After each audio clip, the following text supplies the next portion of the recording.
Praise the Lord. கர்த்தருடைய நாம் இந்த கால வேளையில் மகிமைப்படுவதாக நாம் இணைந்து இந்த நாளிலும் தேவனை நோக்கி பார்க்க உதவி செய்த தேவனுக்காய் ஆண்டவருக்கு நன்றி செலுத்துகிறேன். இந்த நாளிலும் செப்பனியாவின் புஸ்தகம் 3ஆம் அதிகாரம் அதனுடைய 15வது வார்த்தையின் கடைசி பகுதியை வாசிக்கிறேன். கர்த்தர் உன் நடுவில் இருக்கிறார், இனி தீங்கை காணாதிருப்பாய். அருமையான ஒரு வார்த்தை.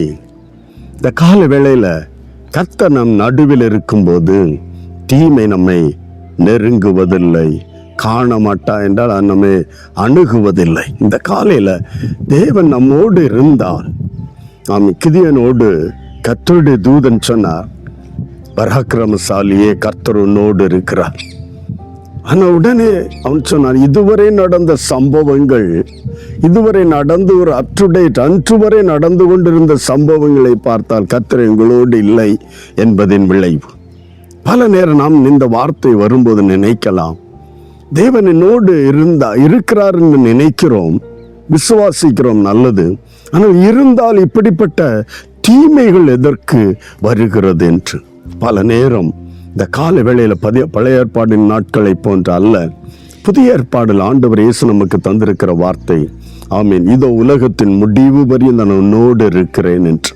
இந்த கால வேளையில் கர்த்தர் நம்மோடு இருக்கிறார், ஆகவே தீமை என்னை மேற்கொள்ளுவதில்லை என்கிற அந்த வார்த்தையை நாம் விசுவாசித்து இந்த கால வேளையில கர்த்தர் என்னோடு இருக்கிறார், ஆண்டவர் என்னோடு பேசுகிறார், ஆண்டவர் என்னை வழி நடத்துகிறார், இதுவரை ஆமீன் வந்த தீங்குக்கு பதில், ஆமீன் இதுவரை வந்த வேதனை துன்பத்திற்கு பதில், என் வாழ்க்கையில் கர்த்தர் ஒரு மாற்றத்தை தருகிறார் என்று இந்த கால வேளையில நாம் உணர்ந்து விசுவாசித்து ஆண்டவரை நோக்கி பார்த்தால் நிச்சயமாகவே கர்த்தர் நம்ம வாழ்க்கையில் அந்த தீமையை அனுமதிக்க மாட்டார். விசுவாசித்தவளே பாக்கியவதி என்று சொன்னபடி, உன் விசுவாசம் உன்னை ரட்சித்தது, விடுதலையாக்கினது என்று சொன்னபடியே தேவன் நம்மோடு இருக்கிறார்.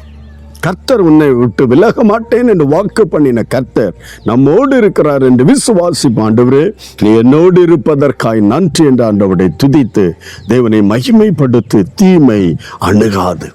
ஆமென். நம்முடைய விசுவாசத்தை கனப்படுத்துகிற தெய்வம், நம்முடைய விசுவாசத்தை கனப்படுத்தி நம்முடைய வாழ்க்கையில் வருகிற எல்லா தீமைகளுக்கும் வேதனைகளுக்கும் விலக்கி ரட்சிக்கிற ஒரு தெய்வன் நம்முடைய தேவன். இந்த வசனத்தை உறுதிப்படுத்துவார். கர்த்தர் உன் நடுவில் இருக்கிறார்.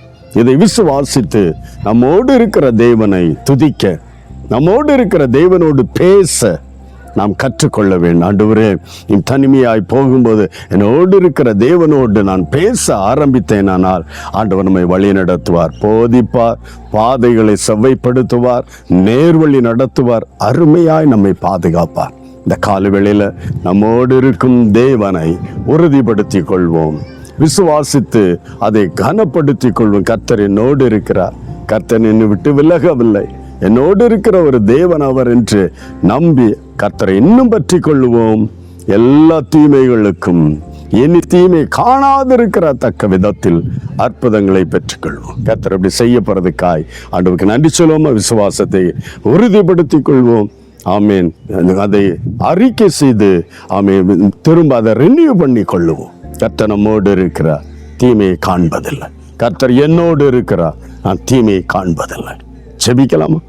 ஒரு அன்பு தகப்பனே, இந்த காலையில் என்னோடு இணைந்து செபிக்கிற ஆண்டவரே, தீமைகள், வேதனைகள், துன்பங்கள் நடுவில் வந்த போதிலும் ஆண்டவரே, நீர் எங்களோடு இருக்கிறீர் என்பதை இந்த நாளிலிருந்து உறுதிப்படுத்தி கொள்ள அறிக்கை செய்து விசுவாசத்தை அறிக்கையிட்டு அதை உறுதிப்படுத்திக் கொள்ள எல்லா தெய்வ பிள்ளைகள் ஆண்டவரே, நீர் என்னோடு இருப்பதற்காய் நன்றி என்று துதிக்க, நீ என்னோடு இருந்து நடத்துவதற்காய் நன்றி என்று துதிக்க, நீ என்னோடு இருந்து பாதுகாப்பதற்காய் நன்றி என்று துதி. எல்லா தேவ பிள்ளைகளும் தடைகளை நீக்கி உற்சாகத்தின் ஆவினால் நிரப்பும், அற்புதமாய் வழி நடத்தும். கர்த்தர் அப்படி செய்யப்படுறதுக்காய் நன்றி.